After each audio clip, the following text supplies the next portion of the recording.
mesdames et quelques messieurs. On va commencer donc la conférence et puis je pense que les gens viendront progressivement. Je pense qu'ils vont chercher leur dessin et tout ça.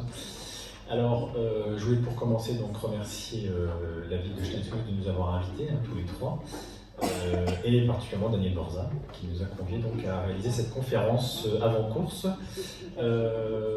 Moi, donc j'avais été invité déjà l'année dernière, j'ai pas pu venir parce que nous sommes tous les trois, donc Alessandra en parlera, des Amazones, et du coup la course des Amazones se faisait en même temps. Donc cette année on est en décalé, donc c'est parfait. Donc si la conférence vous plaît, on sera prêt à refaire, on verra bien après. Par contre, il y a un petit peu de l'arsène là, je sais pas. Alors, moi je me présente, c'est marqué dessus, de toute manière. Donc Marc Grenier, je suis scénologue, je travaille à l'hôpital de Mulhouse. Ensuite, donc, il y aura donc Elodie, qui est pharmacien, et Estelle, qui est infirmière. Donc nous sommes trois professionnels de santé. Nous avons elles ont la particularité, mes deux collègues, d'être professionnels de santé et d'avoir aussi vécu donc, la maladie. Donc on va se concentrer essentiellement sur leurs témoignages. Et moi, je ferai des petites pauses médicales entre deux, mais on restera aussi médical. Voilà. Donc je passe la parole à Elodie pour commencer l'introduction.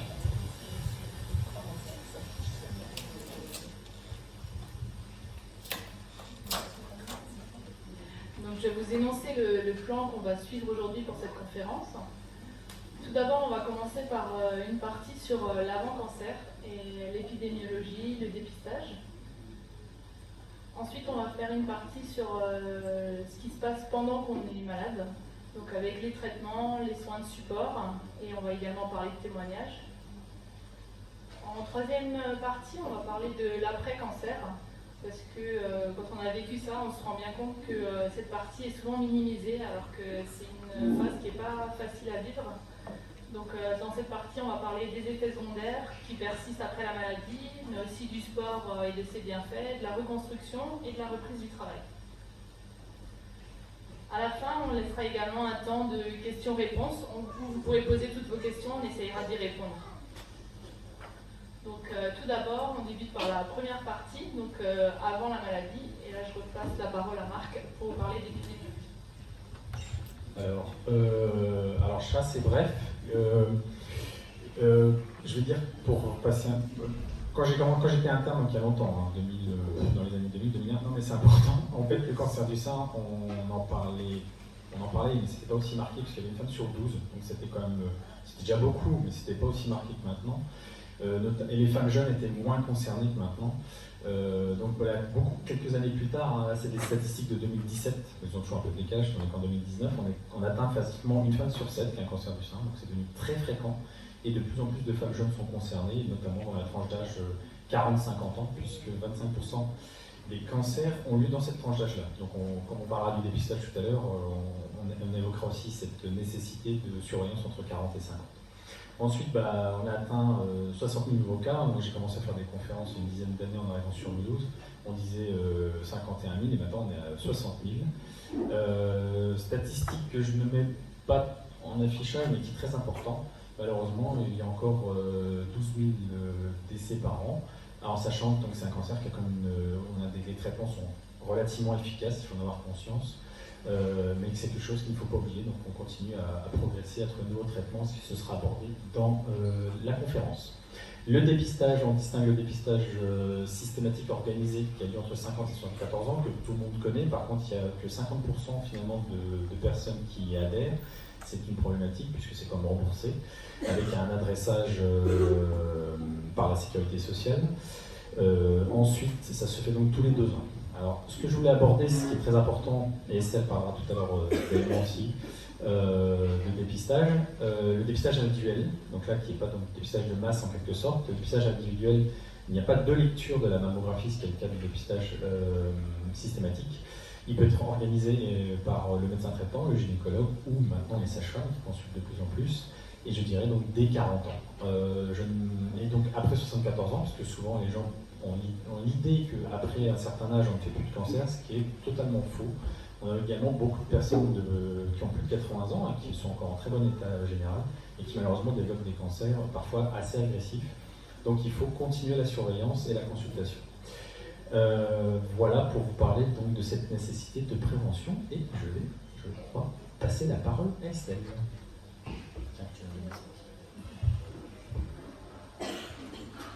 Alors moi, je vais vous parler d'un élément de surveillance préventive qui est l'autopalpation.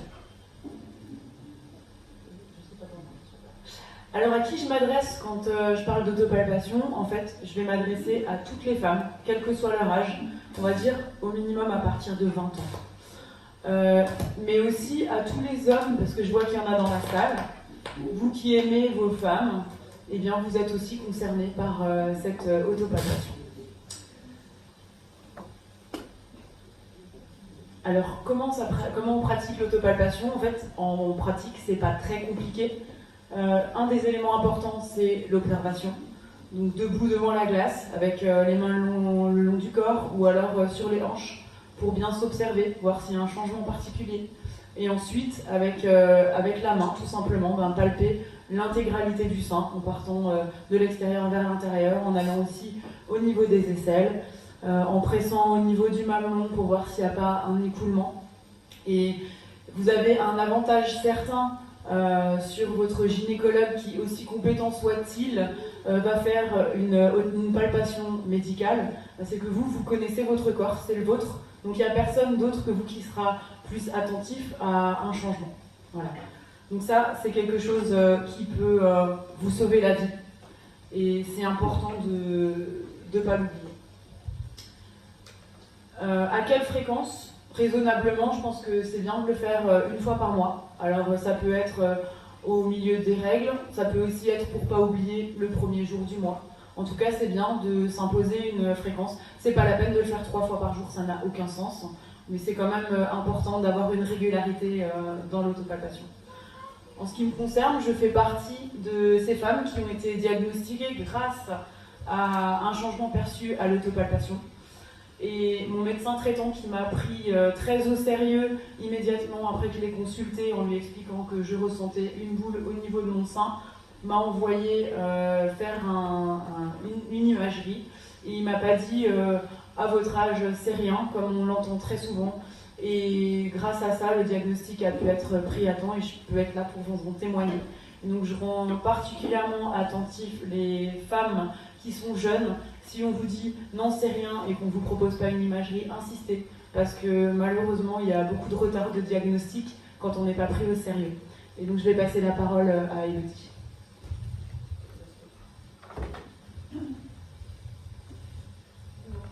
Estelle vient de vous faire déjà son premier témoignage concernant l'autopalpation et ce que ça entraîne. Moi, je tenais aussi à vous dire à quel point cette autopalpation m'a en quelque sorte sauvé la vie, puisque en 2017, j'ai senti une masse sous mon bras et que si je n'avais rien fait, je ne sais pas si je serais encore là aujourd'hui pour vous en parler, mais en tout cas, ça m'a vraiment inquiétée quand j'ai senti cette masse. J'ai le lendemain matin directement appelé la clinique du sein qui m'a orientée vers un radiologue spécialisé pour faire un bilan directement pour voir ce qu'il en est. Et c'est vrai que tout a été très rapide, mais d'un autre côté, heureusement que ça a été rapide. Donc je voulais quand même faire un petit focus sur la clinique du sein qui a été créée pour optimiser le dépistage et le traitement du cancer du sein. Cette clinique du sein se trouve à l'hôpital Émile Muller du Munchberg, dans le nouveau pôle femmes, mères, enfants. Je vous ai mis ici le numéro de la ligne directe afin que vous puissiez téléphoner s'il y a quoi que ce soit. Et le responsable de cette clinique, c'est Dr Marc Puy-Grenier, qui nous fait l'honneur d'être là aujourd'hui, alors qu'il était de garde, il a dû se faire remplacer pour être avec nous, donc on le remercie. Maintenant, nous allons aborder la deuxième partie de cette conférence qui concerne tout ce qui se passe pendant le traitement, pendant qu'on lutte contre cette maladie. Et pour ceci, je vais passer la parole à Marc qui va traiter la première partie. Alors la chirurgie, je serai relativement bref, puisque on axe surtout notre discours sur les témoignages et le vécu. Donc, actuellement, en termes de chirurgie, la France est un pays d'Europe et même du monde où on essaie d'avoir une conservation mammaire maximale. On est à 85% de conservation mammaire. Donc là j'ai marqué tumorectomie, mais le terme réel c'est mastectomie partielle, qu'on oppose à la mastectomie totale. Chaque chirurgie du sein, la plupart du temps, sans rentrer dans les détails, nécessite l'exploration des ganglions. Et actuellement, depuis on va dire 100 ans, la tendance est la désescalade thérapeutique, c'est-à-dire qu'avant on avait tendance à avoir une chirurgie lourde, on avait tous les ganglions, le sein, voire les muscles pectoraux, je parle d'il y a très longtemps, il y a presque plus de 100 ans, mais on n'avait pas de tous les traitements qui étaient associés, notamment la radiothérapie qui sera abordée par la suite. Et actuellement, donc, on a, pour limiter donc, le risque au niveau du bras, du membre supérieur et de l'exploration de l'aisselle, on a, il y a longtemps, c'est en place depuis une quinzaine d'années maintenant, fait la procédure Sentinelle qui limite le risque de gros bras, donc de lymphédème. Avec un curage axillaire, on est à 30%, à la tranche supérieure, et le ganglion Sentinelle n'exclut pas le risque de gros bras. Donc il y a sûrement des patients ou des personnes qui le savent, qui ont été opérées. On atteint comme 5%. Mais c'est quand même, vous voyez, une grosse différence entre les deux. Donc on favorise cette technique. Et c'est cette technique qu'on doit vous proposer quand on est opéré. Donc on enlève la tumeur et on explore les ganglions. On a tendance également, pour minimiser les risques opératoires et le bien-être des patients, à proposer la chirurgie en ambulatoire, si tout c'est possible. Et la plupart des personnes, quel que soit l'âge, sont assez demandeuses. On est toujours mieux dans son lit qu'à l'hôpital. Enfin, voilà. Moi qui passe beaucoup de temps à l'hôpital, je pense que c'est mieux que d'être dans son lit. Alors, les traitements.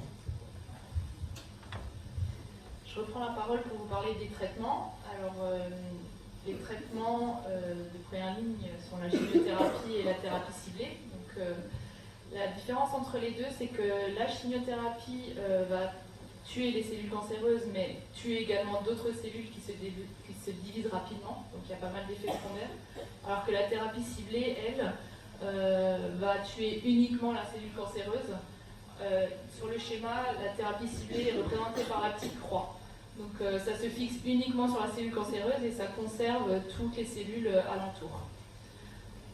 Donc, il faut savoir qu'à l'hôpital, quand on met en place un protocole de chimiothérapie, on a le droit à une consultation d'annonce avec une infirmière qui nous présente le protocole, qui nous explique comment ça va se passer. C'est une consultation pendant laquelle on peut poser toutes les questions qu'on souhaite afin d'aller de façon plus sereine à la première séance de chimiothérapie. Donc, toujours sur ces chimiothérapies, le médecin oncologue choisit un protocole. Chaque protocole est adapté en fait au type de cancer qu'on présente, à son évolution. Donc chaque patient a en fait un traitement personnalisé. Ce protocole de chimiothérapie peut être composé d'un ou de plusieurs médicaments. Parfois on associe plusieurs chimios, plusieurs molécules différentes, ou alors parfois on associe une chimiothérapie et une thérapie ciblée. Le protocole est composé de plusieurs séances à intervalles réguliers. Parfois il y a une pause d'1 semaine, parfois de 3 semaines, ça dépend des médicaments utilisés.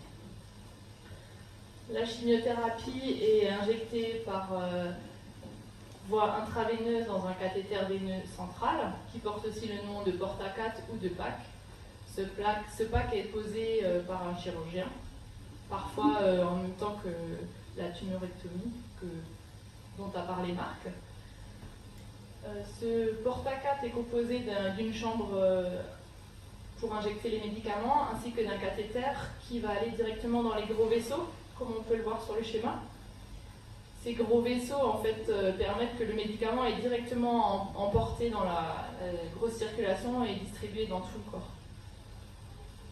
Les séances de chimiothérapie, donc là je vous ai mis une photo pour que vous voyez comment ça se passe. En hôpital de jour, on est assis et on nous place des aiguilles dans le porte-à-4 et peu à peu ça délivre tous les médicaments. D'abord il y a une prémédication et ensuite on va délivrer les différentes chimiothérapies. Ces séances peuvent durer quelques minutes à souvent plusieurs heures. C'est souvent plutôt plusieurs heures. Il y a aussi certains traitements qui peuvent être administrés par voie orale et c'est sûr que c'est plus agréable pour le patient. Toutes ces chimiothérapies ont beaucoup d'effets secondaires, comme vous le savez. On en a plus ou moins en fonction des médicaments qui sont administrés. C'est pas parce qu'on dit chimio que forcément on aura énormément d'effets secondaires. Il y a également une une individualité, c'est-à-dire que certaines personnes ont beaucoup d'effets secondaires pour le même médicament alors que d'autres en ont presque pas. Mais ça ne veut pas dire que le médicament va être plus ou moins efficace. C'est-à-dire que quelqu'un qui a beaucoup d'effets secondaires, ça ne veut pas dire que le traitement sera plus ou moins efficace, et inversement. Les effets secondaires principaux sont tout d'abord les modifications de la formule sanguine, donc une baisse des globules blancs, des globules rouges. C'est pour ça qu'on doit faire une prise de sang avant chaque nouvelle chimio, afin de vérifier que les taux sont corrects. Il y a également beaucoup de troubles digestifs, de nausées, de vomissements, mais également des diarrhées, des constipations. Donc tout ça peut être traité par des médicaments que les médecins oncologues peuvent prescrire, donc il ne faut pas hésiter à en parler. Les chimiothérapies classiques provoquent également la chute de cheveux, comme vous le savez, mais ce n'est pas une généralité. C'est-à-dire qu'il y a certaines chimiothérapies qui ne provoquent pas forcément une chute de cheveux.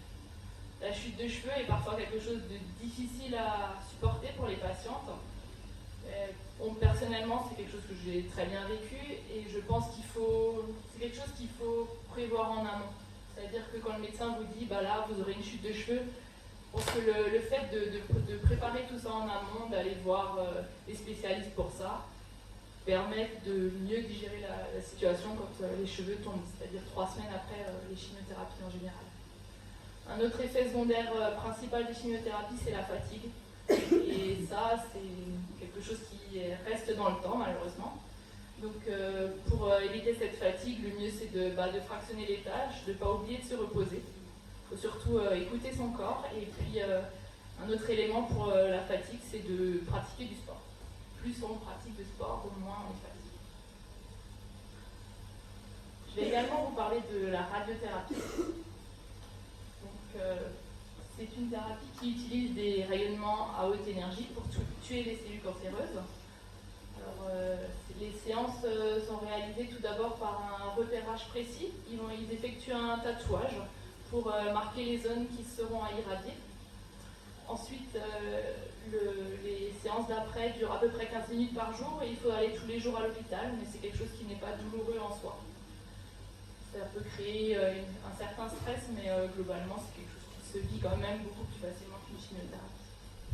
Le positionnement est minutieux, c'est-à-dire que chaque jour, il faudra reprendre le même positionnement pour être sûr que le rayonnement est envoyé au bon endroit.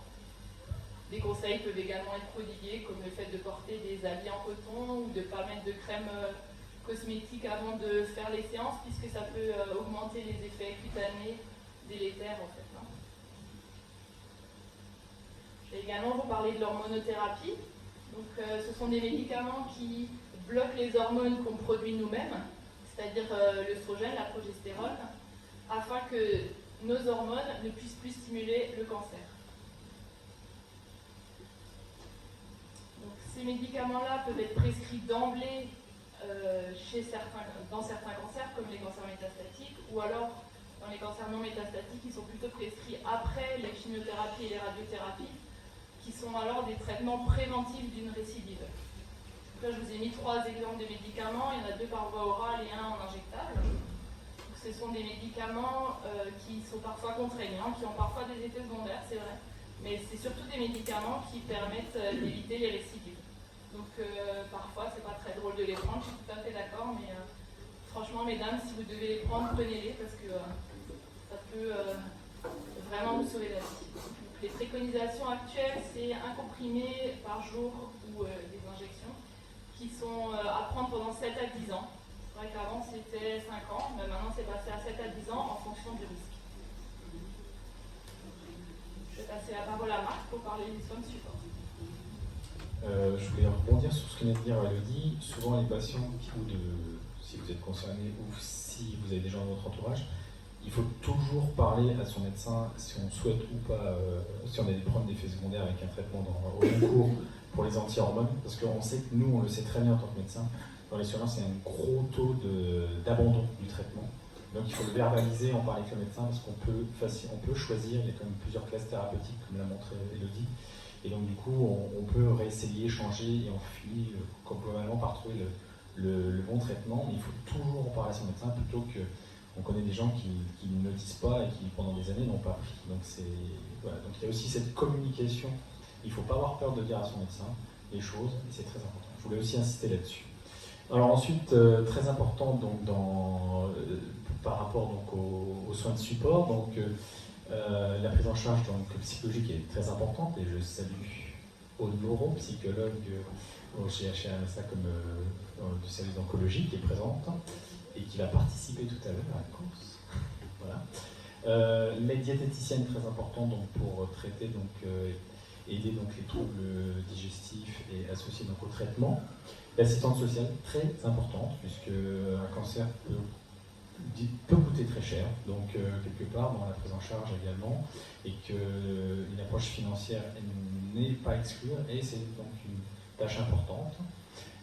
Les kinésithérapeutes, que je salue si on en a à la salle, puisqu'ils sont très importants, puisqu'ils aident donc, au bien-être des patientes, donc très important après la chirurgie, par rapport au drainage lymphatique du bras, si un lymphodème venait apparaître, donc l'histoire du gros bras dont je vous parlais tout à l'heure, ou les troubles de la statique de l'épaule, qui sont très fréquents après une chirurgie du sein. En fait, souvent les patientes, quand elles ont été opérées du sein, du côté opéré, elles ont tendance à se protéger, c'est une attitude naturelle, et du coup, plus les patientes sont jeunes et donc normalement musclées, elles ont tendance à se rétracter de plus en plus et avoir des douleurs qui apparaissent au niveau du muscle pectoral, de la partie de l'épaule et surtout des cervicales, avec des cervicalgies qui peuvent être renforcées. Donc la kinésithérapie est très importante et elle doit être mise en place assez rapidement dans tous les cas. Ensuite, la socio-esthéticienne, donc c'est très important parce que le cancer du sein, les traitements du cancer du sein, notamment de la chimiothérapie, malmènent la féminité, puisque ça fait donc disparaître les cheveux, les cils, les ongles, et puis va être modifié, donc beaucoup de choses qui disparaissent, et en fait cette féminité en prend un grand coup, et une grosse claque, et du coup la société système donc à sa place. Voilà. Ensuite, bien sûr, la prise en charge de la douleur, ça c'est quelque chose, on l'écrit, mais ça devrait maintenant, on a quand même bien entamé le 21e siècle, mais quelque chose qui devrait être fait et pratiqué, entendu, et voilà. Donc là-dessus, je vais donc passer la parole à Élodie, et je vois que tu voulais dire quelque chose en termes de témoignage par rapport à la société. Non. Oui, en termes de témoignage par rapport aux séances de kiné, parce que c'est vrai que parfois on se dit j'irai plus tard ou j'ai pas trop le temps, mais c'est vrai que c'est quelque chose qui apporte beaucoup pour la mobilité du bras, afin de retrouver toutes ses capacités d'avant, parce que c'est vrai que la chirurgie peut parfois laisser des traces. Et si on réalise vraiment les séances de kiné, si on pratique le sport comme c'est préconisé, vraiment on peut retrouver entièrement la mobilité de son bras. Donc c'est quelque chose d'essentiel. La socio-esthétique, pareil, ça permet de redonner confiance en soi, de réapprendre à se maquiller quand on a un teint un peu plus blafard que d'habitude. Et c'est vrai que ça redonne confiance en soi. Il y a également d'autres accompagnements qui peuvent être importants pendant les traitements. Il y a par exemple au Munchberg un espace ERI qui est un espace d'accueil, écoute, information, qui peut être intéressant si on a des questions à poser. On peut également trouver un gros soutien à la Ligue contre le cancer qui propose différentes choses, des soins de socio-esthétique aussi, qui propose des cours d'art-thérapie, qui propose de la sophrologie. Donc vraiment n'hésitez pas à passer la porte de la Ligue parce que ça apporte un bien fou quand on est malade. On peut également chercher des informations sur internet, mais là soyez attentifs à toujours aller sur des sites officiels, ne pas lire ce qu'il y a écrit sur les blogs parce qu'en général c'est pas la vérité. Donc regardez bien que vous soyez sur des sites comme l'Institut National du Cancer ou autre. D'ailleurs, l'Institut National du Cancer propose également une ligne, ça s'appelle Cancer Info, c'est une ligne téléphonique gratuite sur laquelle vous pouvez téléphoner pour poser vos questions. Là, je vais passer la parole à... Alors moi, j'aimerais faire un petit focus sur un site internet qui est en pleine création, qui est bientôt sur le point de naître et qui est créé par des professionnels de santé du GHR. Comme disait Élodie, sur internet on trouve de tout, à boire, à manger, du vrai, du faux. Il faut vraiment se méfier des informations qu'on y trouve et c'est pour ça qu'à Mulhouse, il y a un groupe de travail qui a souhaité mettre à disposition des patients, mais aussi des professionnels et des familles, toutes les informations qui seront du coup fiables, vérifiées, médicales, pour accompagner au mieux chaque personne qui a besoin d'accompagnement pendant son parcours. Donc ça c'est un petit peu cocorico. Je vais vous dire aussi que à Mulhouse, on n'a rien à envier à d'autres grandes villes parce qu'il y a beaucoup de professionnels qui sont très investis, qui sont très performants et très compétents. Et c'est pas forcément nécessaire d'aller chercher plus loin, on a vraiment beaucoup de choses à disposition. Hop là. D'accord. Je vais aussi faire un petit focus sur une association qui me tient à cœur, qui nous tient à cœur à tous les trois, c'est En Avant les Amazones, dont Marc est le président et Elodie la photographe, et dont je fais partie. C'est une association qui a été créée l'année dernière par un groupe de femmes ayant eu un cancer. L'idée est venue de Alice Tron de Bouchonny qui, toute jeune qu'elle était, avait une trentaine d'années quand elle a découvert son cancer du sein, au retour d'un voyage où elle a traversé un peu tout le monde entier sur son vélo avec son conjoint. Et suite à ce voyage, elle s'est dit que ce serait une bonne idée de montrer aux femmes qu'on pouvait allier le cancer et ses bienfaits dans la prévention des récidives avec le fait de se lancer un défi à soi et de se prouver qu'on n'était plus bon à rien parce qu'on a été malade, mais au contraire, encore capable de faire un sacré paquet de choses et peut-être même plus que ce qu'on aurait été capable de faire avant d'être malade. L'année dernière, on est parti, donc, comme disait Marc, le même week-end où il y a eu la Stein-Soussoise, on est parti 4 jours. On a fait 240 km de vélo. Ouais. Allez, on va dire plus ou moins 200 km de vélo. On a fait Mulhouse, Saint-Louis, Colmar, je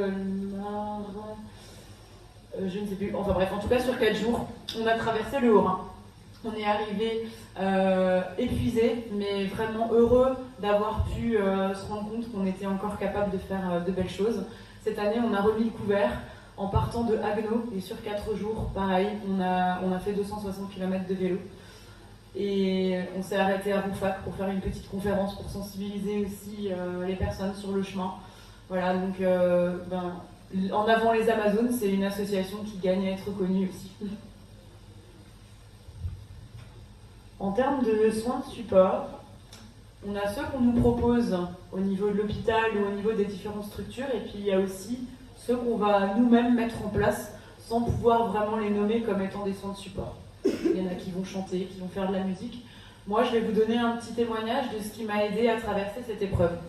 Donc, je vous situe un petit peu. Il y a 4 ans, quand j'ai eu mon diagnostic, le premier jour, la première chose qui m'est venue à l'esprit, c'est il faut que j'écrive tout ce qui va se passer. Parce que je veux rien pouvoir oublier, parce que j'ai besoin de pouvoir mettre mes émotions quelque part. Je suis allée m'acheter un petit carnet et j'ai écrit au jour le jour ce qui se passait, ce qu'on me disait, ce que je ressentais. J'avais dans le cœur aussi qu'on ne sait jamais comment ça peut se terminer quand on est atteint d'un cancer, et j'ai 3 jeunes enfants et je voulais pouvoir laisser quelque chose de mon histoire derrière moi si je m'en sortais pas. Au fur et à mesure, je me suis rendu compte que d'écrire c'était à la fois thérapeutique, mais j'ai mis tous mes écrits dans un blog à destination de mes proches pour leur donner des nouvelles en temps réel sans avoir toujours forcément besoin de répéter encore et encore ce qui s'est passé, parce que c'est épuisant aussi de répondre toujours aux mêmes questions. Je me suis rendu compte que le fait d'écrire sur un certain ton, ça donnait aussi le ton duquel les autres allaient percevoir ce qu'on ressentait. Et moi, mon truc c'est l'humour, c'est la positivité. Et le fait de donner toujours trouver le côté positif dans chaque épreuve que j'ai traversée, ça a fait que mes proches ont toujours vu les choses de manière aussi positive et ont pu regarder vraiment vers l'avant. Donc j'ai raconté toute mon histoire sans tabou. Si j'avais envie d'être vulgaire, j'étais vulgaire. D'accord, tu confirmes. J'ai parlé, je me suis mise à nu, j'ai parlé de sexualité, j'ai montré des photos de moi, j'ai parlé de mes enfants, de ma famille, j'ai parlé des choses difficiles et des choses joyeuses. Et puis un jour, ce blog a commencé à prendre un peu d'ampleur. J'ai été contactée par différentes personnes qui l'ont lu, qui ont témoigné comme quoi ça a pu les aider. J'ai fait des rencontres extraordinaires et je me suis rendu compte que j'avais peut-être aussi un rôle à jouer à ce niveau-là. J'ai une amie qui est éditrice, qui s'est permis d'envoyer les lignes que j'écrivais à aux éditions Jouvence, qui publient des livres sur tout ce qui est santé, bien-être, et qui ont été intéressés par mon témoignage. Eux ne publient pas de témoignages, mais ils m'ont proposé d'écrire avec eux un livre qui serait... on sortirait de mon histoire, et qui serait à destination des personnes malades. En fait, il est né, il s'appelle À armes égales. Je vous en ai amené quelques exemplaires, et donc il s'agit d'un compagnon de route qui reprend de manière chronologique toutes les étapes qu'on peut traverser depuis l'annonce du diagnostic jusqu'à la fin de tous les traitements, qui reprend de manière un petit peu chronologique avec des focus sur les termes un petit peu médicaux, qui donne des petits encadrés témoignages, mais surtout qui laisse place à la personne qui le lit, qui l'a entre les mains pour écrire son histoire. Il ne parle pas de moi, il est vraiment axé pour être le compagnon, le journal intime de la personne qui est en soins. En ce qui me concerne, ça a été vraiment quelque chose qui m'a fait tenir pendant toute cette maladie. Et je suis heureuse aujourd'hui de tous les retours que je peux avoir de ce livre en me disant que maintenant, mon histoire n'aura pas servi à rien et elle va pouvoir peut-être aider d'autres à traverser au mieux cette étape. Voilà, et je me tiendrai à votre disposition si jamais vous avez envie d'échanger à ce sujet après la conférence, parce que comme ça on peut continuer. Je reprends juste la parole sur le livre d'Estelle. Bon, alors moi j'ai eu la chance de côtoyer Estelle au début de mes traitements, donc en plus de son livre, j'ai eu des conseils en plus très avisés avant de débuter mes chimios, mais c'est vrai que c'est un livre qui vraiment aide à passer ces étapes. Il parle de tout. Et je l'ai fait lire à tous mes proches parce que ça explique vraiment tout. C'est vraiment un livre super. Donc, je vais vous parler de la troisième partie, donc l'après-cancer. Comme je vous disais, c'est quelque chose qui est souvent minimisé. Et malheureusement, entre personnes qui sont passées par là, on en parle souvent pour dire que c'est une étape qui est quand même assez compliquée, puisque c'est une étape où les traitements se terminent, on ne voit plus les médecins toutes les semaines, on n'a plus de rendez-vous spécifiques. Ils nous disent, bon, on se revoit dans 6 mois pour les prochains examens. Et c'est une étape où on se retrouve un peu seul. Et à ce moment-là, il faut avoir les ressources pour rebondir et évoluer, avancer. Et c'est vrai que les proches ne se rendent pas forcément compte de ça, mais c'est normal, ils ne peuvent pas comprendre. Mais je pense que c'est une étape qu'il ne faut pas oublier. Et notamment parce qu'il reste beaucoup d'effets secondaires. Quand on a fini les traitements, il reste quand même beaucoup de marques. Des effets secondaires qui persistent sont notamment la fatigue. Comme je vous disais, elle est là encore plusieurs années après. Et pour lutter contre cette fatigue, ce qu'on disait, c'est qu'il ne faut pas oublier de se reposer. Même quand on retourne dans une vie active après, il faut vraiment prendre le temps de se reposer, de s'écouter. Je reparle également un petit peu de douleur, parce que quand on a fini tous les traitements du cancer, on peut se dire que c'est bon, les douleurs vont disparaître, mais en fait pas vraiment, parce qu'on peut encore avoir des douleurs au niveau du sein qui a été irradié par exemple, qui peuvent nous réveiller à certains moments, ou qui peuvent nous lancer. On peut également avoir quelques douleurs qui persistent au niveau du bras, si on a des œdèmes, des gènes, etc. Pas forcément. Ensuite, il y a toujours cette crainte des examens, parce que c'est une période très difficile quand on est passé par là, de se dire je vais retourner dans un IRM ou dans un scanner. C'est vraiment pas facile, même s'il faut le faire. D'un côté, ça nous rassure de le faire, et d'un autre côté, c'est une période très compliquée. Les jours qui précèdent les examens sont vraiment compliqués psychologiquement. Je vous parle aussi des troubles de la mémoire, parce que c'est quelque chose dont on ne parle pas forcément. Certaines personnes n'en ont pas beaucoup, d'autres s'en plaignent un peu plus. Et moi, je fais partie des patients qui s'en plaignent beaucoup. Parce que c'est difficile de se dire, toutes les capacités que j'ai perdues, je ne vais pas forcément les retrouver, et qu'on a besoin pour reprendre la vie active, justement, on a besoin de notre mémoire pour travailler, pour s'occuper de la famille, des enfants, etc. Et quand on remarque que les capacités ne sont plus les mêmes, c'est un petit peu embêtant. Mais bon, il faut faire avec. Là, je vous montre un petit peu un tableau noir de l'après-cancer. Mais c'était pas forcément mon but, parce que je suis quand même quelqu'un qui essaye de positiver. Donc, ce que je voulais vous dire aussi, c'est que toutes ces étapes de vie ont également permis de se rendre compte que la vie est belle. Il faut en profiter, et que qu'avant. Je laisse la parole à Marc pour parler du sport. Bon, oui, je parle du sport parce que après l'émotion. T'as pas trop là, ça va, tu t'en sors bien. Pas trop de la mémoire. Non, en fait, pour rebondir sur cette histoire de trouble de la mémoire, c'est extrêmement minimisé par le corps médical et c'est le médecin qui parle. Mais c'est aussi le président des Amazones, donc je parle énormément avec mes coéquipières et c'est quelque chose qui ressort énormément. C'est très marqué chez les femmes jeunes et j'irais presque en période d'activité parce qu'on y fait plus attention, comme l'a souligné Elodie. Et c'est très important d'insister, un petit peu comme parlait tout à l'heure Estelle de l'autopalpation et qu'on décolle une boule à partir en dessous de 40 ans, il faut insister. Parce que moi, forcément, je vois un peu le mal partout par ma discipline, mais après, tous les médecins sont différents et tout le monde n'est pas forcément formé. Enfin, on est tous formés, mais on n'est pas tous sensibilisés à la même hauteur.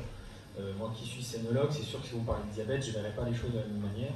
Mais c'est pour ça qu'il faut savoir insister sur votre ressenti et vos troubles et savoir le redire et le redire. Je parlais de la communication, c'est très important de communiquer avec leur corps médical, parce qu'on a l'impression qu'ils se ferment, mais il faut quand même le faire. Et le trouble de la mémoire, c'est quelque chose qui est extrêmement minimisé, donc il faut en parler et voir, consulter, repasser par son médecin traitant. Il y a des consultations qui sont spécialisées pour ça.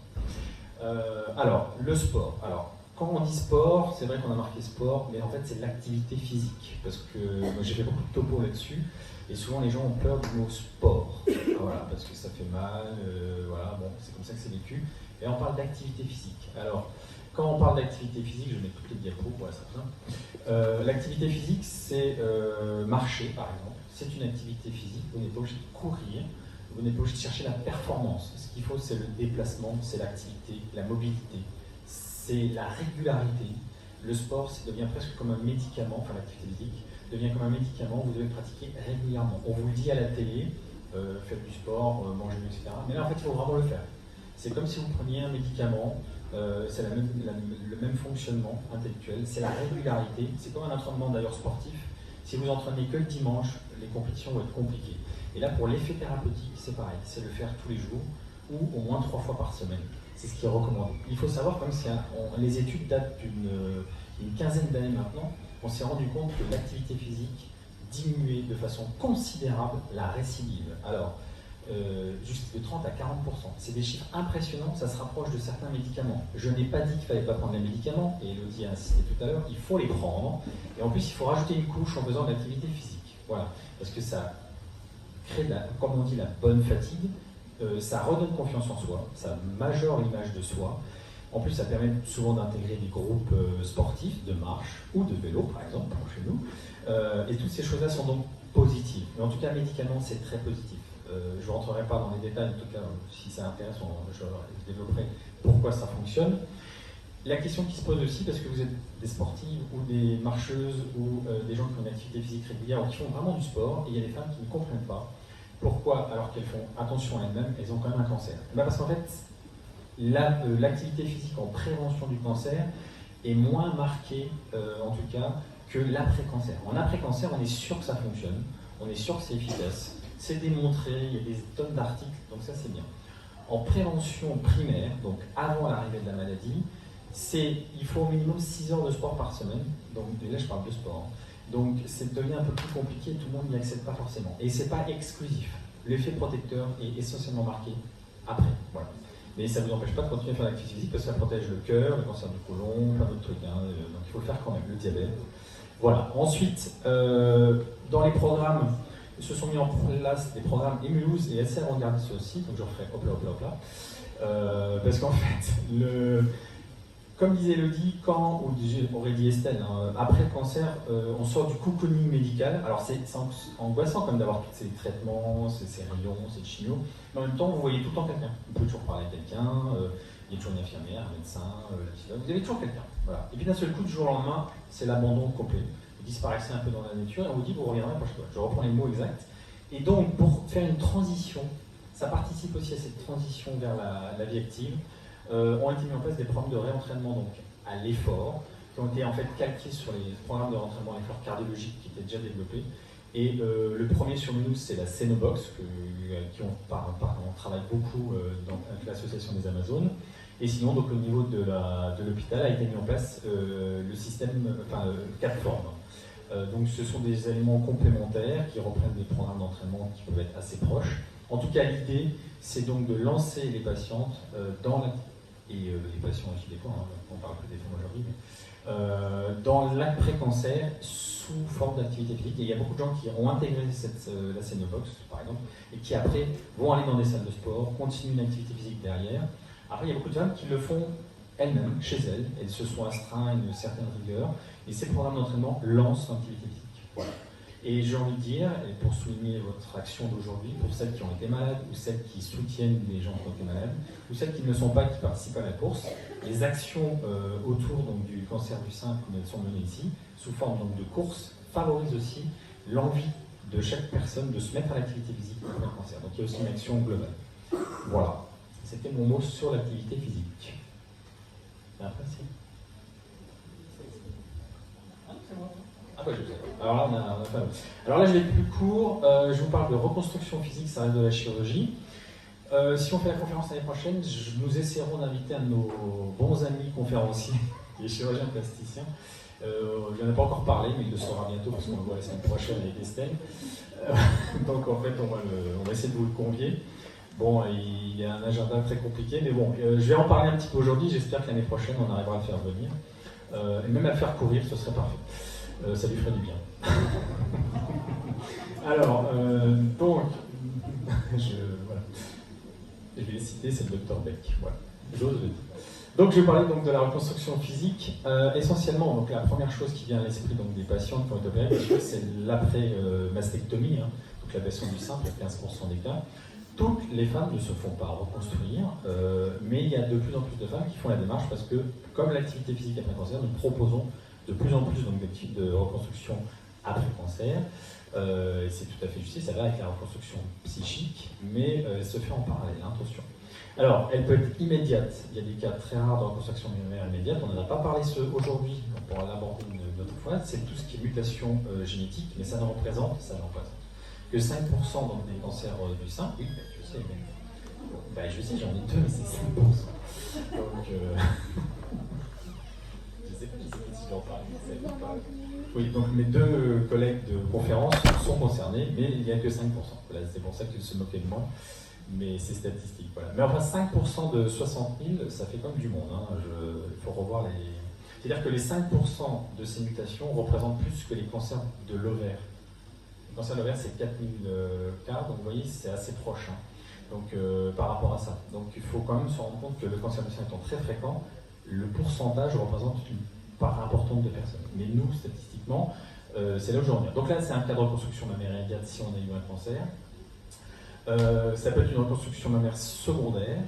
Ensuite, dans les types, c'est-à-dire que la patiente a eu la mastectomie, fait ses traitements, puis fait la reconstruction secondairement avec potentiellement, en cas par exemple de mutation, une correction du sein de l'autre côté. Après une tumorectomie, on peut avoir enlevé une partie du sein, il peut avoir été déformé par la chirurgie, il peut avoir été déformé par la radiothérapie, et du coup on fait donc des gestes de correction, de symétrisation, soit du soin du sein lui-même, soit de l'autre sein. Comment on s'y prend? Alors, là je vous ai mis des photos soft, mais mon collègue a tendance... Cette année, on a vu, moi aussi je fais aussi des photos, donc c'est un petit peu... Donc on peut vous faire une conférence avec à quoi ça ressemble. On le fera l'année prochaine. Si vous voulez savoir, vous pouvez regarder le blog d'Estelle, puisque finalement, comme je vous ai dit, elle a tout mis. Donc ça peut vous donner une petite idée. Mais là, à froid avant la course, je ne sais pas si c'est... voilà, après la course, c'est possible. Donc, les prothèses. Les prothèses mammaires dont vous avez entendu parler, c'est décrié de façon cyclique. Il y a l'histoire des PIP, maintenant il y a les allergans. Donc on est un peu coincé au niveau des prothèses, avec l'histoire des microtexturés, les macrotexturés. Donc chaque fois c'est réactualisé, mais on continue quand même à proposer des prothèses parce que c'est souvent, entre guillemets, assez simple. Hein. Attention, c'est une vision médicale des choses. Quand on est opéré, quand on a une prothèse, c'est pas forcément simple, mais c'est quelque chose qui est assez accessible au niveau de la chirurgie. On continuera avec des prothèses, puisqu'elle permet par exemple, dans le cas d'une tumorectomie, d'augmenter un peu le volume simplement au niveau d'un sein. C'est quelque chose qui se fait très fréquemment maintenant, qui s'est développé sur un certain nombre d'années, mais également toujours, qui avait été un peu décrié à un moment, c'est l'injection de graisse autologue, donc, qui sont en fait dérivées des techniques de lipofilling, où en fait on prend le gras de la personne et on le retransfère au niveau du sein. Les résultats sont impressionnants, on peut reconstruire un sein complètement, rien qu'avec la graisse d'une personne. Le problème, il faut avoir de la graisse. Alors, voilà. Donc, ils le font beaucoup de graisse, hein, parce qu'en fait ça réduit de 30% après chaque injection, ça se fait en ambulatoire, et c'est fastidieux. C'est aussi important parce qu'en fait, retourner dans la reconstruction, on parlait de l'impact psychologique, il faut savoir que quand on est réopéré, après, au niveau chirurgical, c'est 3 fois minimum. On fait le volume, après on fait ils appellent ça les retouches, après on refait l'aréole, et en fait il faut vraiment être prêt à retourner au bloc. Retourner au bloc, c'est se rappeler qu'on a eu un cancer alors qu'on a peut-être déjà essayé de l'oublier. Et donc repasser par le bloc opératoire, c'est comme une certaine épreuve, où c'est pour ça que la reconstruction mammaire secondaire a un certain sens. La reconstruction mammaire immédiate, on sait que les patientes sont quand même moins satisfaites parce qu'elles ont, entre guillemets, pas forcément toujours fait le deuil du sein. Donc tout ça, la chirurgie, ça ne s'arrête pas qu'à opérer. Donc il y a tout ce qui est autour. Et il faut vraiment que les gens prennent le temps avant de se lancer dans le traitement, qu'ils aient bien compris les choses. Et vous avez le temps de vous faire reconstruire parce qu'il faut être prête psychologiquement. Voilà, c'est ça où je veux en venir aussi. Donc, mais il faut le faire si on a envie de le faire. Et il n'y a pas d'âge pour le faire. Hein. Il y a des gens qui le font tardivement. Après, c'est l'anesthésie qui peut nous contre-indiquer, des problèmes cardiologiques, etc. Ensuite, vous avez, et après je terminerai là-dessus, je crois que c'est plus loin, mais c'est donc les fameux lambeaux. C'est l'utilisation donc d'un muscle ou d'une partie graisseuse en plaque qu'on va transférer au niveau donc, de la loge de mastectomie. Alors, ce qui se fait très bien actuellement, c'est le DIEP. C'est celui qui a le plus beau résultat, mais pareil, il faut du gras. Alors, c'est pas la soirée pour dire qu'il faut du gras, surtout qu'il y a trop de... Voilà, c'est comme ça. Mais en même temps, c'est important parce qu'on transfère ce volume. On peut prendre aussi un muscle, on peut prendre le grand dorsal, qui est donc un muscle, le muscle des nageurs. Quand vous regardez un nageur, bon, les filles et les mecs, c'est pareil maintenant au niveau du dos. Hein, donc, vous prenez le muscle, c'est le grand muscle derrière le dos, on le prend et on le transfère devant. On peut prendre les muscles abdominaux, ça s'est fait pendant longtemps, mais actuellement on essaye avec par exemple le DIEP, on prend juste en fait le panicule adipeux qui est sur le ventre et on le transfère avec un abouchement des vaisseaux, ce qui évite d'enlever d'enlever les muscles et la paroi qui est en dessous. Chaque geste a une conséquence au niveau chirurgical. Quand vous êtes opéré, quand vous enlève le grand dorsal, si vous êtes très sportive, ça peut quand même être un inconvénient. Voilà, les prothèses, ça peut bouger sous le muscle pectoral. Donc là, on parle par rapport à des sportifs, il faut l'approche. Chaque personne aura sa technique. Et on a des lambeaux qui sont particuliers, qu'on connaît, qui sont essentiellement, qui sont quasiment qu'à Strasbourg pour le coup. C'est le gracilis, où en fait on enlève un petit muscle et on le transfère, mais c'est la même technique. On réabouche le petit muscle au niveau du sein. Voilà. Mais globalement, la technique actuelle dans les lambeaux, c'est ce qu'on appelle le DIEP. Donc on en parlera ultérieurement. Mais c'est une bonne technique et ça donne de très beaux résultats quand c'est possible. Voilà, donc ça c'était la partie chirurgicale qui se termine. Je vais passer la parole à Estelle. Alors avant de continuer sur ce qui était prévu, puisqu'on était sur la reconstruction physique, moi j'ai eu recours au DIEP, j'ai eu un double DIEP. Je ne regrette pas une seconde d'avoir été dans ce parcours, même si c'était très très long. J'ai eu effectivement 3 interventions, j'en aurai encore une à distance.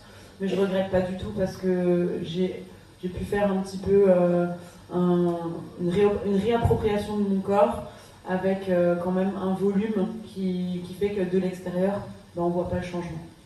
Voilà. Et pour le coup d'avoir de la graisse, je vais quand même faire rire un tout petit peu parce que j'aime beaucoup cette histoire, mais la première fois que je suis allée rencontrer le Dr Beck, j'avais pris 20 kilos pendant les traitements et j'avais très très honte de mon corps, j'avais très très honte de mon ventre et j'avais mis un caleçon un peu moulant qui monte vraiment très très haut. Et le Dr Beck m'a parlé des prothèses, il m'a parlé des muscles et puis il m'a dit « montrez-moi votre ventre ».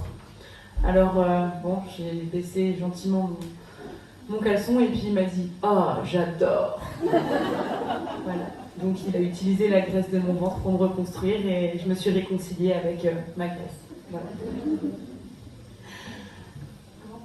Faut qu'on l'invite. Donc je vais aussi vous parler de reconstruction, mais moi je vais l'écrire reconstruction et je vais plus parler de la reconstruction psychologique. Parce que s'il y a un truc que tout le monde s'accorde à dire, c'est que l'après-cancer, on retrouve une vie, mais ce ne sera jamais celle qu'on a connue avant. Ça ne veut pas dire qu'elle sera moins bien, ça veut juste dire qu'elle ne sera plus jamais la même. Il y a des choses qui nous sont arrivées, qui vont nous faire voir les choses, voir la vie d'une autre manière, tout simplement. Il y a peut-être une insouciance qu'on avait avant qu'on n'aura plus. Il y a peut-être des choses qu'on ne pensait pas être capable de faire avant, comme beaucoup de sports, et que finalement on va pouvoir faire par la suite. Il y a il y a du très bon, il y a du un peu moins bon, mais clairement, la vie ne sera jamais exactement la même. Alors comme le disaient Elodie et Marc, pendant les temps des traitements, on est dans une espèce de cocon. Au départ, c'est effrayant, et puis en fait, c'est après qu'on se rend compte que c'était quand même assez confortable d'être au milieu de personnel soignant, de gens bienveillants autour de soi, d'avoir toujours une personne référente en fonction du problème qu'on allait avoir, auquel on pourrait faire appel, et on se sent rarement seul. L'image qui m'est venue quand j'ai préparé cette intervention, c'est qu'en sortant de la dernière consultation qui dit maintenant c'est bon, on se revoit dans 6 mois, en fait on est comme un détenu qui a passé 20 ans dans une prison, qui sort, et puis derrière lui, la grille, elle a été refermée, il ne peut plus y retourner. Puis en fait, dans la rue, il n'y a personne. Il est là avec juste un petit pactage. Et ça fait 20 ans qu'il n'a pas vu la lumière du jour. Et moi, c'est un peu cet effet que ça m'a fait quand même quand je suis sortie de là. Et il faut réapprendre à vivre. Donc, comment faire on a justement, on a parlé tout à l'heure de la Scénobox. Moi, j'ai eu la chance de participer à ce programme de réadaptation qui n'est pas seulement physique, mais qui prend vraiment en compte toutes les dimensions de ce qui a été malmené pendant la maladie. Et le docteur Chassereau, qui a créé ce programme, m'a dit le jour de la consultation, vous avez été malade pendant 1 an, maintenant il vous faudra au moins 1 an pour vous reconstruire. Moi, cette phrase, elle m'a libérée. Parce qu'on se sent coupable, on se dit on a déjà fait vivre pendant tellement de temps à notre entourage nos difficultés, ils nous ont accompagnés, maintenant il faut qu'on soit fort, il faut qu'on prenne sur nous. Non, en fait, on a le droit de se reconstruire au rythme dont on a besoin. Et ça, c'est quelque chose qu'il faut qu'on ait tous à l'esprit, que ce soit la personne malade ou l'entourage. Ça se fait pas comme ça en un claquement de doigts, c'est pas parce qu'on dit maintenant c'est bon, les traitements sont finis que vous êtes guéri. Donc très déculpabilisant et à garder vraiment à l'esprit. Donc pour moi, le fait de participer à cette réadaptation, ça m'a permis de reprendre confiance en moi, en mes capacités physiques, en mes capacités cognitives à peu près. En tout cas, moi j'ai rencontré la neuropsychologue qui m'a donné des outils pour à mettre en pratique pour justement pallier les problèmes, les troubles de mémoire, les troubles cognitifs tout simplement, parce que c'est effrayant de dire chaussures à la place d'assiette et que tout le monde rigole et que en fait nous on rigole pour pas inquiéter les gens, mais ça nous effraie beaucoup. Ensuite, après cette reconstruction qui nous est propre, en fonction de notre âge et de notre parcours, on a quand même un métier qu'on avait. La question de la reprise de l'emploi, c'est quelque chose qui se prépare, pareil. On ne décide pas du jour au lendemain, ça y est, c'est terminé, maintenant je reprends le boulot, ça ne marche pas comme ça. Entre les métiers qu'on ne va pas pouvoir reprendre parce que physiquement on n'en est plus capable, entre les métiers qu'on aura peut-être, ou le travail qu'on aura peut-être perdu parce que on n'était pas forcément suffisamment couvert. Je pense notamment à une patiente que j'ai rencontrée à Camus qui travaillait en Suisse, qui avait plus de 50 ans et qui au bout d'1 an s'est fait remercier et qui, n'ayant jamais travaillé en France, ne retrouvait pas de travail en France et avec les antécédents ne retrouvait pas de travail en Suisse non plus. Donc ça peut être hyper compliqué. Il existe des dispositifs pour aider à la réinsertion à l'emploi, il faut les connaître. Il y a un dispositif qui s'appelle Comet. Il y a aussi des jeunes femmes qui ont créé une entreprise qui s'appelle Cancer at Work et qui a mis en lien justement des entreprises qui se sentent concernées par le retour à l'emploi de leurs employés. Voilà, donc il est important de se soucier, de préparer ça à l'avance. Et puis il y a aussi peut-être le fait de se dire que puisqu'on n'a plus la même vie qu'avant, on a peut-être juste envie de changer. Et c'est peut-être le moment aussi alors de s'interroger sur une reconversion professionnelle. Et je vois que certaines personnes disent oui de la tête. Ça peut être le moment de rebondir et de se dire maintenant j'ai envie de prendre vraiment un nouveau départ. Voilà. Mais tout ça, ça se prépare. Je pense que pour terminer, j'ai envie de dire que nous, malades, on a été malmenés. Mais on n'est pas les seuls. Il y a nos proches aussi qui ont été malmenés et très souvent ils sont mis hors de l'équation. Et eux aussi, il faut qu'ils puissent pousser la porte d'endroits comme la Ligue contre le cancer ou de la psychologue ou de tout autre endroit parce que ils ont été forts pour nous et c'était pas facile pour eux. Et on les entend pas râler pendant ce moment-là Et aujourd'hui, moi, je pense à mon mari, il n'est pas là, alors je peux le dire, parce que sinon il serait mal à l'aise, mais je pense qu'aujourd'hui, j'ai aussi besoin de le protéger et de l'aider, parce qu'il a été là pour moi, et je pense que c'est un peu comme ça pour toutes les personnes malades. Je pense que les proches, ils ont aussi besoin d'avoir un endroit pour exprimer ce qu'ils ont ressenti, ce qu'ils n'ont pas voulu nous dire et nous montrer pendant la maladie, pour nous épargner tout simplement. Et il faut qu'on ait un regard bienveillant et une pensée pour eux aussi. Voilà.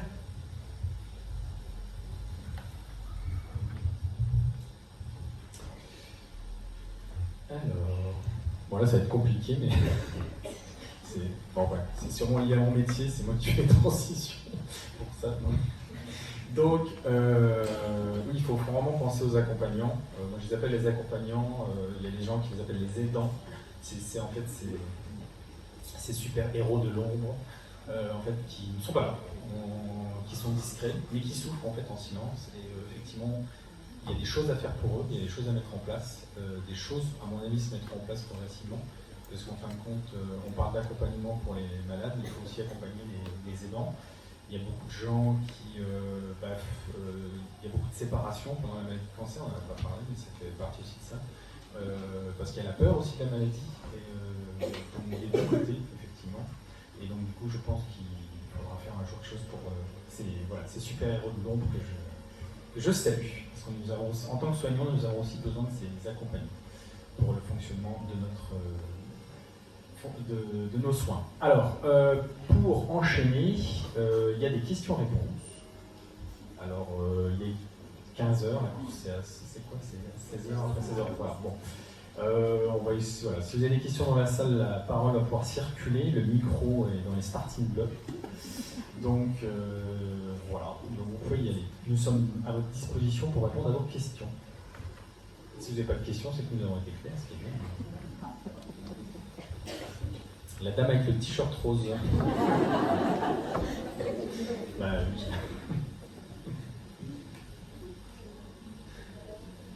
Ah, alors, ouais. Normalement, il marchait. Ça marche. Il faut lui tapoter la tête si vous voulez. Non, restez là. Il marche. Allô? Oui. En fait, vous avez été très clair. Moi, j'ai une question par rapport à l'alimentation. Parce qu'en fait, vous n'avez pas abordé le sujet. Donc, moi, je suis en plein dedans, hein, je me reconnais là-dedans. Donc, j'ai déjà passé la chimio, la chirurgie, et bientôt, donc, j'aurai radiothérapie, hormonothérapie, thérapie ciblée aussi, enfin bon, voilà. Et donc en fait, j'ai déjà discuté avec des diététiciennes, mais les avis sont pas toujours, enfin même avec les médecins, les avis sont pas toujours les mêmes. Donc parfois c'est très, on vous dit plus de viande rouge, et on vous dit que la viande rouge, ben, c'est le porc, c'est le veau, c'est le bœuf, c'est le canard, c'est tout, enfin presque. Donc il reste la dinde et le poulet, en gros. Après on vous dit attention, le sucre, arrêtez le sucre. Et puis à un moment, ben, on se dit, ben, qu'est-ce qu'on peut encore manger, quoi? Parce qu'après on vous dit plus de produits laitiers à base de lait de vache. Enfin bon, et au final on commence à tourner un peu du ciboulot et à plus savoir ce qu'on peut manger ou pas, quoi, en fait. D'accord. Alors, moi je vais répondre en tête, mais Estelle va vous répondre. Voilà. Vas-y. Moi j'ai envie de dire, dans un premier temps, ça c'est le genre de sujet qui me fait penser que justement quand on va un petit peu chercher sur internet plein de choses, on va trouver énormément de choses, et c'est là où je pense qu'il faut être vraiment attentif.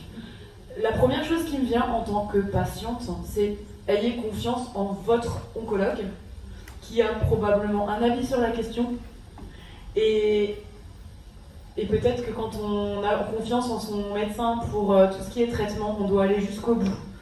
Alors je sais que moi j'ai fait confiance à mon oncologue, qu'elle m'a dit vous pouvez manger de tout du moment que c'est en quantité raisonnable, à l'exception de 3 aliments qui sont contre-indiqués pendant les traitements de chimio. Il y avait le pamplemousse, il y avait le soja, il y avait le millepertuis. Voilà. En dehors de ça, arrêtez totalement le sucre. Il n'y a aucune étude qui prouve aujourd'hui que c'est bon. On a aussi besoin de sucre. C'est pas le sucre qui va faire qu'on va nourrir notre tumeur comme on peut l'entendre. Moi, je me révolte un petit peu justement contre les personnes qui sont très extrémistes dans leurs propos. Et manger de tout ce qui nous fait envie quand on est malade, en quantité raisonnable, en contrôlant son poids, c'est déjà une manière de prendre soin de soi. Alors, je suis pas médecin, donc je vais quand même passer le micro à Marc. Voilà, mais... En fait, je vais vous dire, alors, déjà pendant les traitements, je suis d'accord avec Estelle. Franchement, on a autre chose à penser qu'à ça. Et il faut, voilà, c'est comme les gens, on leur dit d'arrêter le tabac. Alors ça, par contre, c'est prouvé qu'il faut arrêter le tabac. Les gens qui étaient fumeurs, ça, non mais c'est vrai, c'est bête de le dire, mais c'est le moment de s'y mettre. Mais en même temps, demander à quelqu'un tout de suite d'arrêter le tabac pendant qu'il a ses traitements, franchement, c'est pas possible, c'est difficile. Il y a des gens qui le font. Il est plus logique de s'y mettre après. Il faut réduire pendant le traitement, mais il faut s'y mettre après. Psychologiquement, c'est pas possible. Vous pouvez pas aller dans un autre. Les épaules ont leurs limites en termes de largeur. On ne peut pas tout prendre. Ensuite, alors le sucre, je vais pondérer légèrement les propos parce que vous ne pouvez pas arrêter complètement le sucre. Parce qu'effectivement, Estelle a raison, on ne peut pas s'en passer. Quand vous allez courir tout à l'heure, si vous ne prenez pas de sucre, vous allez mal finir. Non mais voilà. Après, il faut savoir quand est-ce qu'on le prend. Actuellement, si on prend par exemple l'activité physique sportive, parce que c'est une autre casquette dont je ne parle pas, mais voilà, j'en fais beaucoup. Ce que je veux dire, c'est qu'on peut manger tout ce qu'on veut dans l'heure qui suit l'activité physique. Quand vous faites de l'activité physique, vous pouvez manger, vous pouvez régénérer votre stock comme vous voulez. Par contre, après, il faut faire effectivement attention. En fait, il faut faire ce qu'on n'a jamais vraiment fait, manger ses fruits et ses légumes, c'est dit, des portions. Et en fait, c'est comme quand on dit aux gens, vous partez en voiture, je prends l'exemple des femmes enceintes, ça n'a rien à voir. Mais c'est important, je vais vous dire, c'est qu'en fait, vous vous rendrez compte pour les femmes qui étaient enceintes, tout le monde n'est pas forcément enceinte, qu'en fait, on vous donne des consignes quand vous êtes en voyage ou je ne sais quoi, et vous vous rendez compte que c'est quasiment le copier-coller des autres consignes quand vous n'êtes pas enceinte. Sauf que quand vous êtes enceinte, il faut le faire. Et bien en fait, c'est la même chose, c'est qu'à un moment ou à un autre, quand on est atteint d'un cancer, il faut prendre ses consignes. Je prends l'exemple par exemple de se faire des pauses tous les 2 heures en voiture quand vous êtes enceinte, vous devez le faire théoriquement aussi quand vous n'êtes pas enceinte, et personne ne le fait. Donc, et vous allez l'appliquer parce que vous êtes enceinte. Donc quand on a un cancer, des fois, c'est aussi le moment, quand on est dans la maladie, d'appliquer finalement ces consignes où finalement c'est un peu assis dessus pendant tous des années. Voilà. Par contre, pour le sucre, il est quand même prouvé au long cours, parce que quand je vous parlais tout à l'heure de l'effet thérapeutique du sport, avec les guillemets dont je parle, qu'il faut bien prendre en compte ces traitements, ça joue en fait sur la voie de l'insuline. C'est justement la régulation des voies de l'insuline au niveau de l'activité physique qui régule le fonctionnement des cellules. Et donc, il y a un lien quand même entre le fonctionnement de l'insuline, le sucre et les cellules cancéreuses. Ça ne veut pas dire qu'il faut arrêter le sucre, mais il faut franchement diminuer sa consommation. Et on sait tous qu'il y a du sucre partout. Donc ça, c'est quand même une réalité. Je prends l'exemple toujours du jus d'orange. Quand vous mangez une orange, vous en mangez une. Et quand vous buvez un jus d'orange, combien il y en a dans votre verre, en fait, finalement, d'orange ?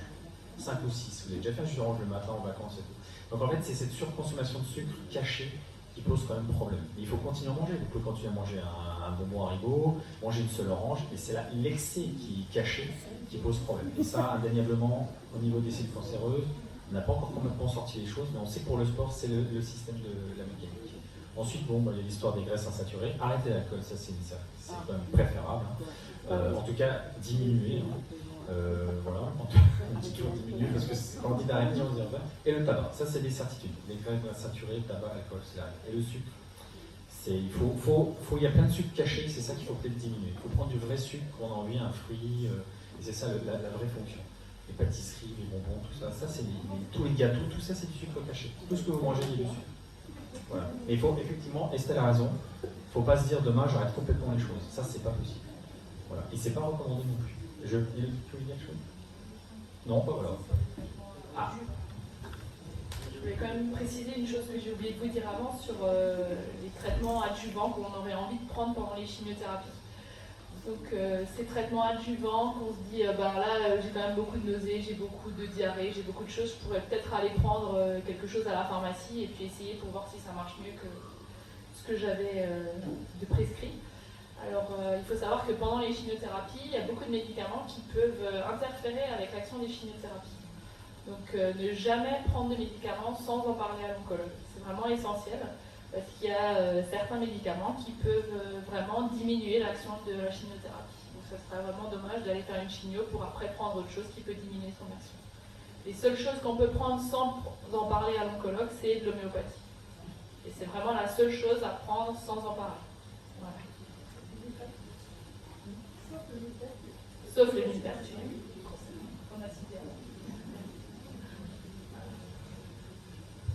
Alors, y a-t-il d'autres questions?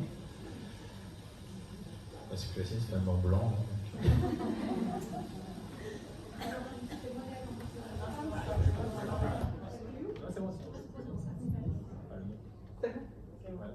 un petit témoignage en tant que sage-femme par rapport aux patientes. Il faut répéter l'autopalpation. Et même là, toutes les semaines, on dit alors, autopalpation. Oh bon, j'oublie, je ne fais pas. Donc je ne sais pas comment on peut continuer à marteler ça, véritablement. C'est hyper important. on peut faire des conférences.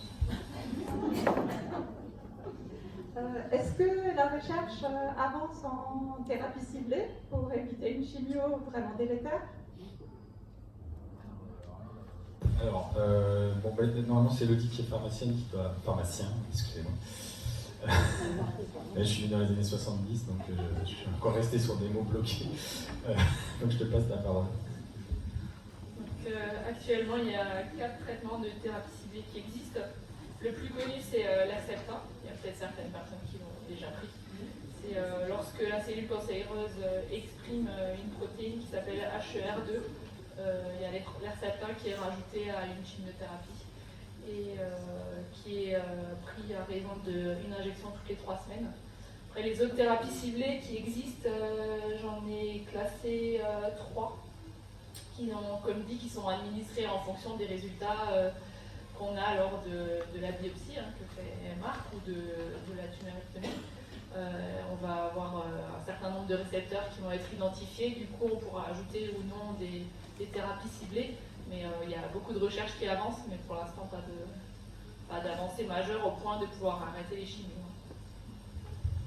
Oui, surtout que beaucoup de thérapies ciblées, alors autres, des antivasculaires par exemple, sont malheureusement données dans le cancer du sein chez les patientes métastatiques. Et très important, l'Herceptin, ce n'est que 15% des femmes. Je me rappelle quand j'étais étudiant, en fait, ils avaient découvert l'Herceptin et en fait ils avaient écrit un article dans le Figaro, je ne sais plus quoi, Figaro Madame, en disant que c'était la molécule qui allait révolutionner le cancer, sauf qu'ils avaient oublié de dire que c'était que 15%. Donc en fait, malheureusement, 85% des femmes continueront à faire leur chimiothérapie parce qu'elles n'ont pas l'Herceptin. Sachant qu'effectivement, comme elle est dit, l'Herceptin est donné avec la chimio, et ça, si les études pouvaient faire qu'on donne l'Herceptin sans chimio, ça ce serait comme une partie de progrès, voilà, parce que c'est quand même c'est obligatoire de mettre les deux en même temps. Ça, je trouve que j'attends l'étude qui va faire qu'on ne donnera plus que l'Herceptin sans la chimio, mais elle n'est pas encore sortie. Mais on progresse, mais doucement, voilà. Et pour l'instant, c'est chimio, malheureusement. Enfin, malheureusement, si, c'est bien, parce que ça permet quand même de... Heureusement, et je veux comprendre en termes d'effets secondaires, si je me suis mal exprimé. Voilà. Alors, la question, c'est le désir de grossesse après un cancer du sein. Alors, je vais vous répondre. Il est difficile d'interdire à une femme de tomber enceinte. C'est bête ce que je viens de vous dire, mais souvent, on fait des réunions de concertation pluridisciplinaire, qu'on appelle RCP, qui ont lieu de façon très œcuménique à Mulhouse, que le privé et le public s'entend très bien, on se réunit tous les jeudis soirs. Et souvent, il y a cette question qui est posée. Moi, dans ma pratique, et là pour le coup, je commence à avoir bien pratiqué, il est difficile d'interdire une grossesse à une femme qui veut être enceinte. C'est-à-dire que quelqu'un qui a eu un cancer, si elle a envie d'être enceinte, vous pourrez lui dire faire attendre, de faire ce que vous voulez, elle aura sa grossesse. Par contre, du coup, c'est comme l'histoire des traitements, il est préférable de communiquer avec son médecin. On sait quand même qu'il y a un pic de récidive dans les 2 premières années qui suivent un cancer du sein, avec un pic à distance à 7 ans. Et c'est pour ça que les thérapeutiques qu'a cité donc Elodie, donc l'hormonothérapie, a été prolongée. On le savait, mais on n'avait pas encore les études. C'est pour ça qu'on est passé à minimum 7 ans, voire 10 ans en fonction du risque. Donc souvent, les patients qui ont une chimio ont en plus les 10 ans de traitement d'hormonothérapie derrière. On n'a pas le temps d'aborder tous les effets secondaires au long cours de cette thérapeutique, au long cours notamment osseuse. Mais en tout cas, on dit aux patients d'attendre, c'est une tradition presque médicale parce qu'on dit d'attendre 2 ans avec des examens complémentaires qui sont stabilisés avant une grossesse. Mais comme il y a beaucoup de femmes jeunes, j'en ai 2 à côté de moi, et voilà, bon après, ils ont leurs enfants.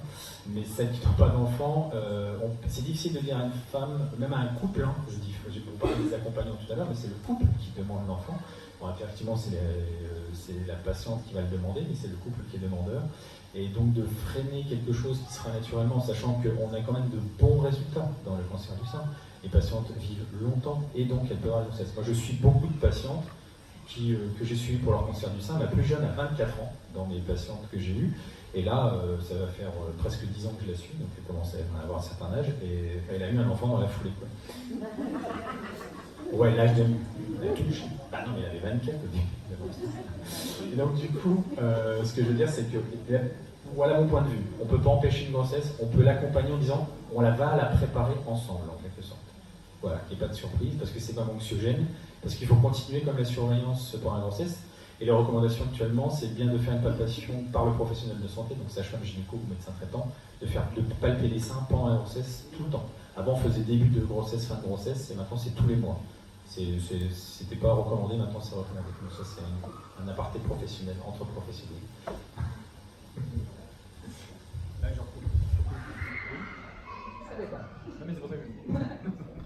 Et il y a un risque d'infertilité plus important?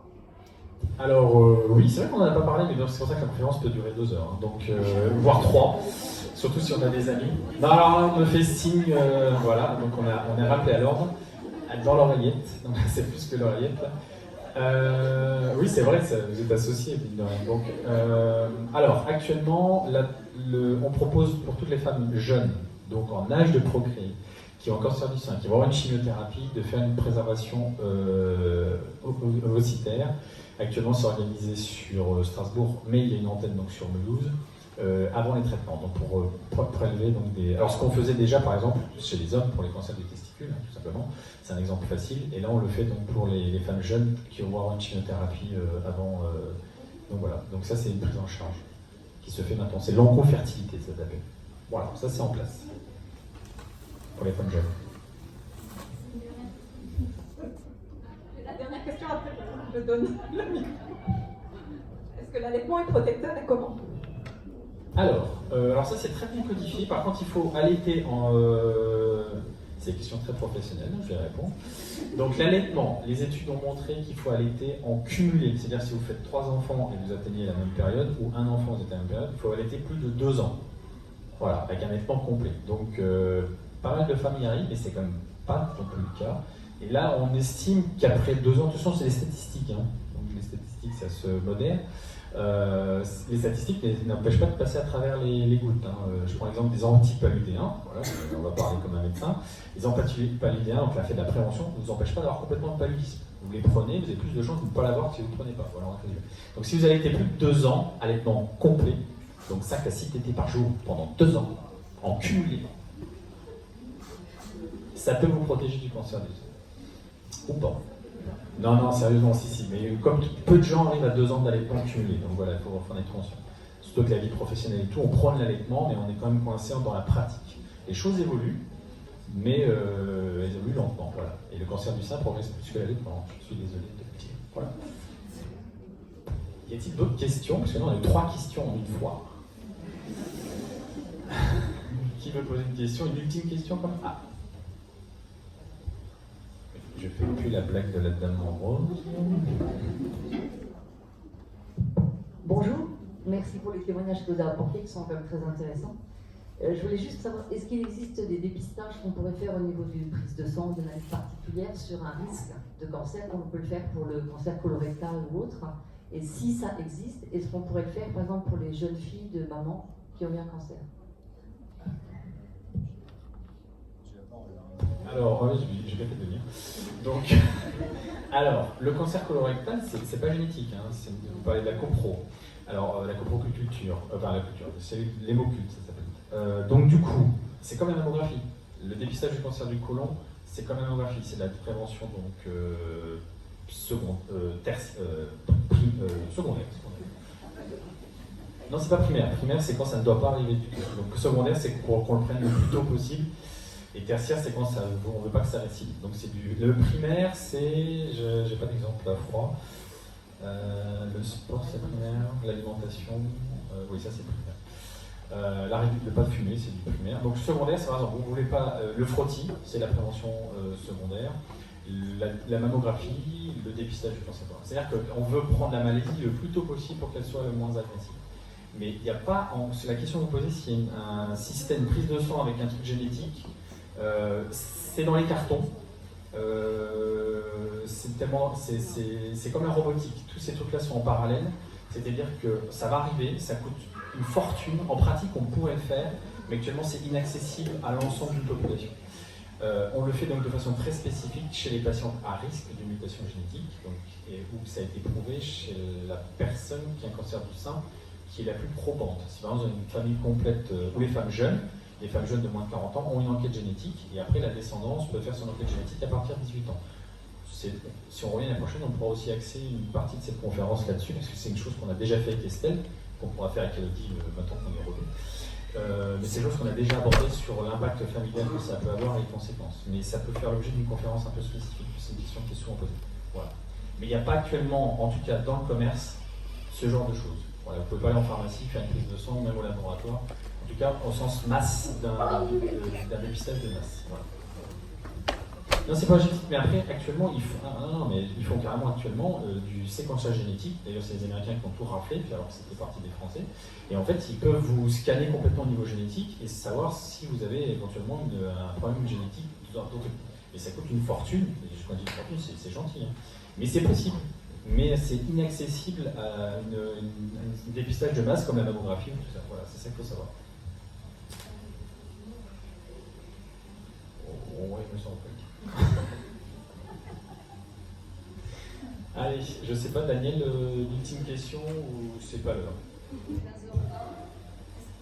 Y a-t-il une question? Une question. Ah, vous avez un petit coussin. De quoi? Oui, je... Ah, alors qui c'est qui parle? Ah, il y a deux questions alors. Alors je coupe le micro. Attendez, il faut que je coupe le micro. Allô? On est bien là. À propos de l'hormonothérapie, il n'y a pas toutes ces personnes qui ont eu un cancer qui ont l'hormonothérapie. Est-ce que tout dépend du type de cancer? Je coupe la parole parce que je vois où vous voulez en venir. Donc, mais merci, c'est une bonne question. C'est vrai que c'est pareil, c'est bien de faire des questions-réponses. Je ne sais pas si c'est un biblique, mais il y a beaucoup de choses à dire, comme j'ai dit tout à l'heure. Donc, l'hormonothérapie ne concerne que les gens qui ont des récepteurs hormonaux sur leur tumeur, et ça concerne quasiment 85% des patients, donc c'est quand même beaucoup. Donc, vous avez plus de chances de croiser des gens qui ont une hormonothérapie que des patients qui ont de l'Herceptin, par exemple. Et vous voulez poser une question par rapport aux effets secondaires ou pas? Non, ouais. Non. C'est que. Alors, vous n'en avez pas parce que vous n'avez peut-être pas eu des récepteurs hormonaux sur votre tumeur. Voilà. Ça dépend du type de cancer. Et également, par exemple, si vous prenez les cancers in situ, donc les très débutants, ceux qui ne sont pas invasifs, qui ne risquent donc pas de faire de métastases, même s'ils ont des récepteurs hormonaux, on ne fait pas d'hormonothérapie. Parce qu'ils sont dans les canaux. Et ils ne vont pas ailleurs. Voilà. Mais les in situ, souvent, on ne fait pas d'hormonothérapie. Ouais, c'est des cas particuliers. Non, c'est qu'on n'a pas de moyen thérapeutique. Vous avez la chimio, point. Et c'est pour ça qu'attention, alors ça, on va reprendre l'après-cancer. Votre voisine n'a pas. Moi je dis, c'est comme c'est MyCar, MyTF1, c'est MyCancer. Hein. C'est chacun son cancer. Vous ne pouvez pas vous comparer à la voisine. Vous n'avez pas le même âge, pas les mêmes antécédents, pas la même carte d'identité de votre tumeur. Donc vous êtes compagnon de route. Sœur d'arbre, comme je disais ce matin dans mon truc, mais entre guillemets, ça s'arrête là. Vous avez un cancer du sein, mais vous n'avez pas tous la même chose. Et discuter avec l'autre peut être anxiogène, parce qu'après, la question que vous posez là, moi j'ai pas mon traitement, l'autre là, etc. Et ça génère une anxiété énorme. Chacun son traitement, et malheureusement, tout le monde va. Il y a des gens qui ont des tumeurs. Alors, je devrais pas dire ça. Mais voilà. Donc il y a des gens qui ont des tumeurs qui paraissent moins agressives au départ, qui peuvent malheureusement récidiver, des tumeurs très agressives qui ne récidivent pas. Mais je dis ça au sens large. Voilà. Donc il faut vivre sa maladie, comprendre sa maladie, poser les questions, reposer les questions, même plus tard, pour la comprendre, et c'est vivre sa maladie, et voilà, et puis de discuter, échanger avec ses compagnes de route, ou ses compagnons, parce qu'on croise aussi des hommes en traitement de radiothérapie ou en chimiothérapie. chimiothérapie. Mais il ne faut pas donc trop poser de questions parfois et s'identifier à l'autre, ça peut être délétère. Voilà, ça c'était la part après cancer. Et voilà, j'ai une autre question. La dernière. C'est bon? Oui. Oui, en fait, la question, c'est si j'ai bien retenu, donc il y a 18 ans, quand vous avez commencé, quand vous étiez à Cannes, il y avait une patient sur 12 qui avait un cancer du sein. Aujourd'hui, on est à 1 sur 7, et ma question, c'est est-ce qu'on sait pourquoi? Est-ce qu'il y a une tendance À Rouen, il paraît que ce qui sort de l'usine ne pollue pas. Non, mais la réponse, on la connaît tous. On parle tout le temps de dérèglement climatique, de réchauffement climatique. Je parlais tout à l'heure de ces femmes hyper sportives. Moi, je viens d'un milieu sport sportif, je suis triathlète. Il y a des femmes qui font un cancer du sein, alors qu'elles sont comme la table. Elles disent, je comprends pas, j'ai eu un cancer du sein.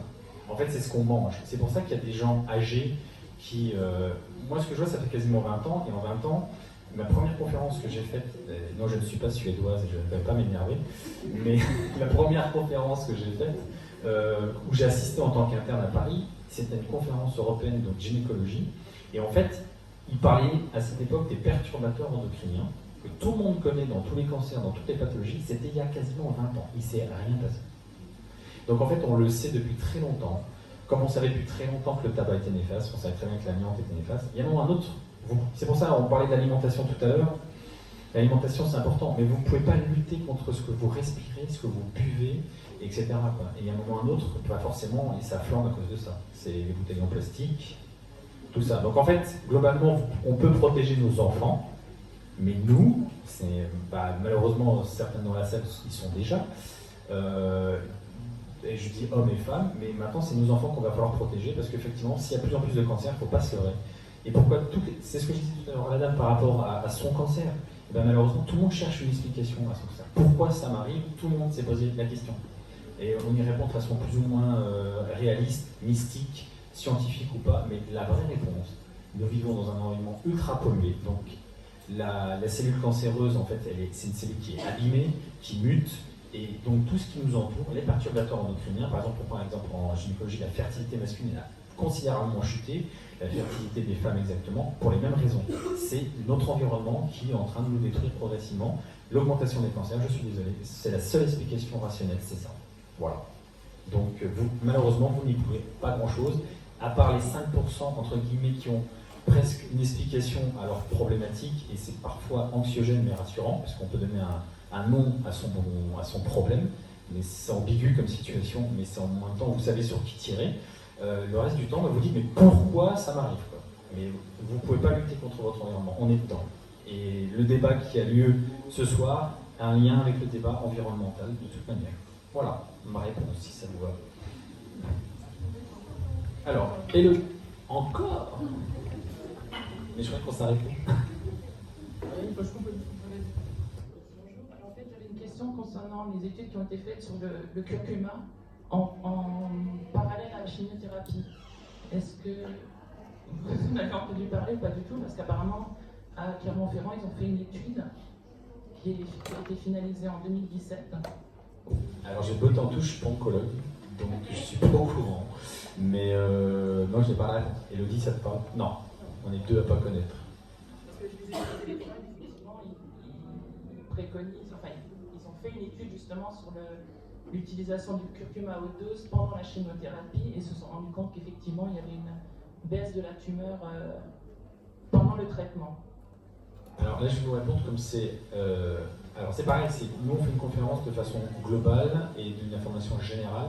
Et effectivement, on peut décortiquer les choses. Et effectivement, il n'y a pas de petits points de choses qui vont se mettre en place. Là, c'est une étude en cours. Voilà. Donc en fait, c'est comme j'ai répondu tout à l'heure pour le séquençage génétique. C'est pas quelque chose qui est mis en place partout. Peut-être que dans l'année, ça va être publié. Peut-être qu'on va en parler. Peut-être qu'on le mettra en place. Mais pour l'instant, on n'a pas la réponse. Au-delà du fait que je ne sois pas oncologue, j'explique juste que des fois, à chaque endroit a sa spécificité. Voilà. Mais si ça marche, tout le monde s'y mettra, ça c'est sûr. Voilà. Et pour l'instant, on n'a pas de réponse scientifiquement posée. Daniel, c'est le point de la fin. Encore une diapo. Bon, moi je repasse la parole à Elodie. Alors on souhaitait juste encore mettre à l'honneur Daniel Borza, et à tous les bénévoles de la Chèque Toussoise pour les remercier d'organiser des événements comme celui-là, parce que c'est vrai que ça fait quand même bouger les lignes sur le cancer du sein. On remercie aussi tous les professionnels ou les accompagnants qui s'engagent pour le cancer du sein. Et puis merci aussi à vous tous de participer à des événements comme celui-ci. Voilà.